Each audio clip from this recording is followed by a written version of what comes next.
अच्छा, एक सवाल आपसे है कि अभी आपने सुना होगा कि काफ़ी ज़्यादा चर्चा हो रहा है। द कश्मीर फाइल्स मूवी आई है जिसमें कि कश्मीरी पंडितों को दिखाया गया है जो उनके साथ हुआ था उस वक्त, उसके बारे में जो मूवी आई है, तो इसका जो काफ़ी ज़्यादा चर्चा चल रहा है और ये जो है चुनाव खत्म होते के साथ ही किया गया, तो इसको आप किस तरीके से देखते हैं? कुछ लोग तो कह रहे हैं कि 24 की तैयारी है। 24 की तैयारी तो पहले से ही है। 24 की तैयारी तो उस दिन जब जीत के बाद में इन्होंने प्रधानमंत्री जी का वो देखो ना उनका भाषण, जो 24 की तैयारी तो उसी समय से शुरू हो गई थी।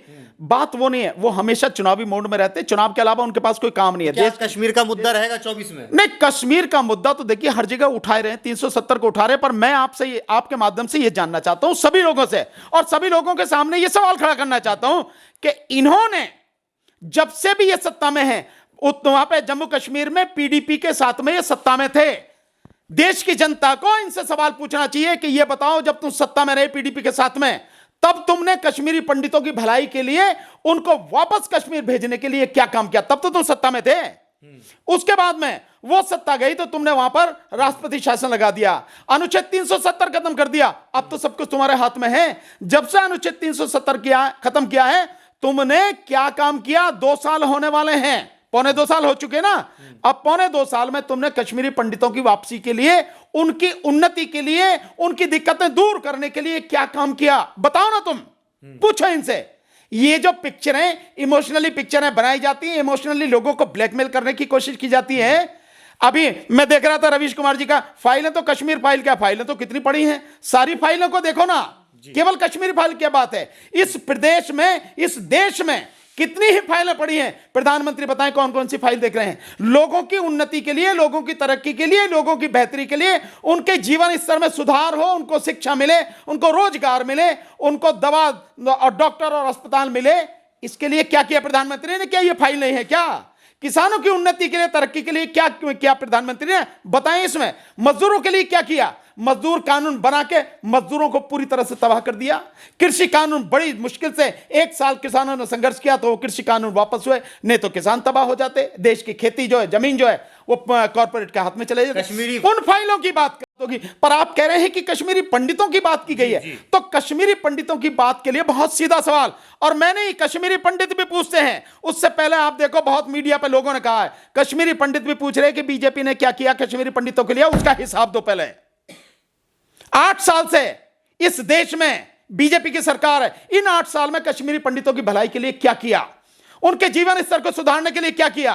वो जो जम्मू कश्मीर में कैंप में रह रहे हैं, जम्मू में, उनके बेहतरी के लिए क्या किया? कुछ किया? कुछ नहीं किया। केवल राजनीतिक इस्तेमाल किया उनका, राजनीतिक रूप से उन्हें मूर्ख बनाया, और कुछ नहीं किया है।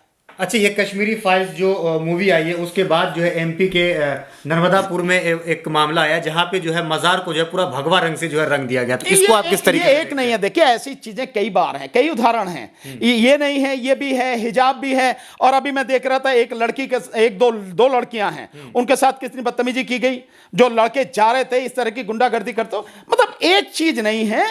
ये जो सारी की सारी चीजें हैं, केवल इनका एजेंडा ही ये है कि धर्म के नाम पर मुसलमान को सामने रखो और उसके पीछे सबको टारगेट करो, एससी को, एसटी को, ओबीसी को, और तमाम माइनॉरिटी को, जिसमें सिख भी हैं और जिसमें ईसाई भी हैं, सबको निशाने पर। लेकिन फ्रंट पे किसको रखेंगे? मुसलमान को, क्योंकि मुसलमान को सामने रखेंगे तो बाकी जो सारे लोग हैं वो अपने आप को हिंदू समझ के इसकी जो ये जो भ्रम फैला रहे हैं, ये जो जाल फैला रहे हैं, उस जाल में फंस जाएं और बीजेपी के साथ में खड़े हो जाएं। लेकिन लोग अब समझने लगे, लोग जानते हैं कि मुसलमान को टारगेट करके सामने रख के ये बहुत गंदी और घटिया राजनीति करते हैं। और अगर हिंदू मुस्लिम ना करें, पाकिस्तान और हिंदुस्तान ना करें, कश्मीर और ये ना करें 370, तो इनकी कोई राजनीति नहीं है। ये स्थिति, उसके लिए सारी चीजें हैं और कुछ नहीं। प्रधानमंत्री मोदी तो सबका साथ सबका विकास की बात करते हैं, जिसमें सभी शामिल हैं, हिंदू मुसलमान सब हैं। एक सवाल पूछना चाहिए हर व्यक्ति को, इस देश के हर व्यक्ति को। जो व्यक्ति ये कहता है कि सबका साथ, सबका विकास और सबका विश्वास, वो इस देश के 15% मुस्लिमों को टिकट क्यों नहीं देता? उत्तर प्रदेश में अभी चुनाव हुए हैं, एक मुसलमान को टिकट नहीं दिया बीजेपी ने। सबका साथ और सबके विकास की बात कर रहे हो।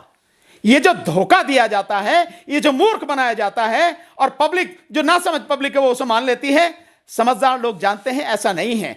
आप मुसलमान से जितनी नफरत करते हो, मुसलमान को सामने रख के जितनी गंदी और घटिया धर्म के नाम पे धंधा बनाकर राजनीति कर रहे हो, ऐसा कभी इस देश में पहले नहीं हुआ।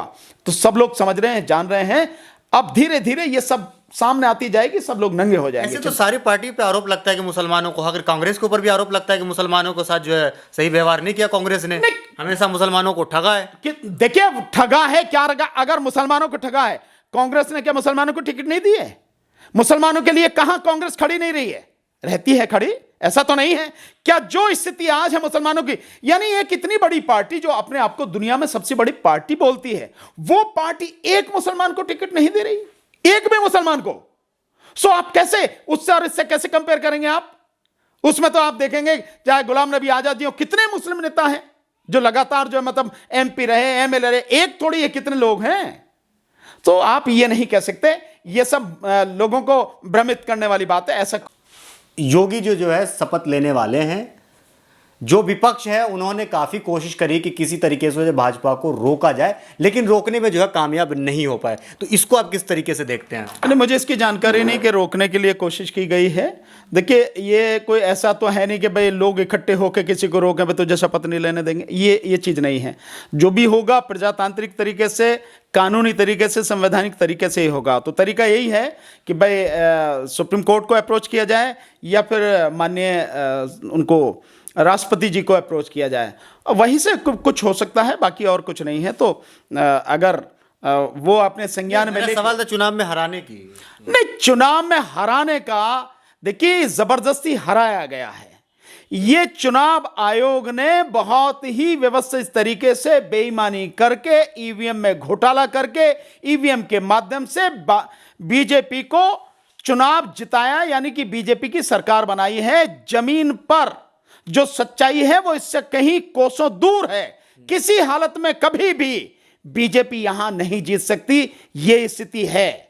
सो ये केवल ईवीएम के माध्यम से लूट करके सब उसकी सरकार बनवाई गई है। ये तो आपका एक आरोप है ना? नहीं, मेरा एक आरोप नहीं है, ये सच्चाई है। मैं तो कह रहा हूं, समर्थन भी तो हो सकता है। कौन जन समर्थन हो सकता है? कोई जन समर्थन नहीं है। जन समर्थन अगर होता तो मैं आपसे जानना चाहता हूं, क्या प्रधानमंत्री को अपनी रैली के लिए सहारनपुर में वहां से भीड़ मंगानी पड़ती, हरियाणा से? अगर तुम्हारे पास जन समर्थन है, इतना जन समर्थन है कि तुम हर जगह जीत रहे हो, तो सहारनपुर से क्यों मंगा रहे हो? मालूम है आपको 300 बसें मंगाई गई, और 300 बसों का पता जब लगा कि जब उस आदमी ने अपना किराया मांगा, और किराए में भी उसने कहा कि यार जो दो प्रदेशों के बीच में जो टैक्स लगता है, वो तो टैक्स का पैसा तो मेरे दे दो कम से कम, तब जनता को पता लगी कि भीड़ कहां से आई थी। ठीक इसी तरह से आप उससे पहले देखें, अगर चुनाव से पहले कौन सी भीड़ थी? चुनाव से पहले जो भीड़ थी वो सारी की सारी भीड़ मनरेगा के मजदूर थे, जिनको प्रधानों के माध्यम से, तहसीलदार वगैरह अधिकारियों के माध्यम से जबरदस्ती मंगाया गया था। और वो सरकारी गाड़ियां थी, रोडवेज की गाड़ियां, जिनमें उस भीड़ को मंगाया गया था। जो महिलाएं थी, सेल्फ हेल्प ग्रुप वाली थी, वो महिलाएं थी जिनको मंगाया गया था। वो सब उनका प्लानिंग था। जमीन पे कहां था? जमीन पे अगर होता तो लखीमपुर खीरी में माननीय अखिलेश यादव की जो मीटिंग हुई, वो इतनी जबरदस्त रैली थी, आज तक वहां इतनी बड़ी रैली नहीं हुई, चुनावी सभा जो हुई। और ठीक उसी वहां पे उसी एक दिन पहले या पीछे जो है, जो उनकी हुई मुख्यमंत्री की, योगी आदित्यनाथ की, वो गोला में हुई, उसमें सीटें खाली पड़ी, और वो भी बहुत छोटी सी जगह थी, उसमें भी वो सीटें खाली पड़ी थी। तो अगर इनके पास पब्लिक होती, इनको जन समर्थन होता, इनकी हर मीटिंग में वैसी भीड़ होती जैसे अखिलेश जी की में होती थी, लेकिन कहीं भी नहीं थी। और अखिलेश जी की मीटिंग में इतनी जबरदस्त जन सैलाब था, हमने आज तक अभी चुनावी उसमें देखा नहीं। आपको 2-3 चीजें बता देता हूं, आपको ध्यान रखना। आप याद करना झांसी की रैली अखिलेश यादव जी की, भीड़ नहीं, ऐसी भीड़ कभी देखी नहीं होगी आपने। आप याद करना मेरठ में दबथुआ में जो माननीय अखिलेश यादव जी और जयंत चौधरी जी की मीटिंग थी, ध्यान रखना उसको, कैसी थी वो भीड़। इसके अलावा जहां जहां भी माननीय अखिलेश जी ने रोड शो किया, वहां की भीड़, इवन बनारस की रैली की भीड़ आपने देखी होगी, मैं तो वहीं पे था, जो स्थिति है। सो ये सब कहने की बातें हैं। जमीन पर बीजेपी को 20-25% वोट से ज्यादा कहीं नहीं है, सुपड़ा साफ है उसका। तो मैं कह रहा हूं आज भी आप बैलेट पेपर से करा लो तो बिल्कुल ये 25% क्या 20% रह जाएंगे। लेकिन कहाँ विपक्ष वाले कहाँ इस पे आवाज उठा रहे हैं कि ईवीएम को बैन किया जाए? नहीं उठानी चाहिए, हम भी तो विपक्ष हैं। भाई हमारी भी पार्टी है, राष्ट्रीय जनहित संघर्ष पार्टी, उस पार्टी का मैं राष्ट्रीय अध्यक्ष हूं, हम आवाज उठा रहे हैं, तो हम भी तो विपक्ष हैं। क्या चाहते हैं हम आप? बिल्कुल दोबारा चुनाव चाहते हैं, और दोबारा चुनाव भी बैलेट पेपर से, ईवीएम को हटा के, और ईवीएम हमेशा के लिए इस देश की चुनावी प्रक्रिया से हटे, इसके लिए हम जन आंदोलन सड़क पे करेंगे, इसमें कोई शक वाली बात नहीं।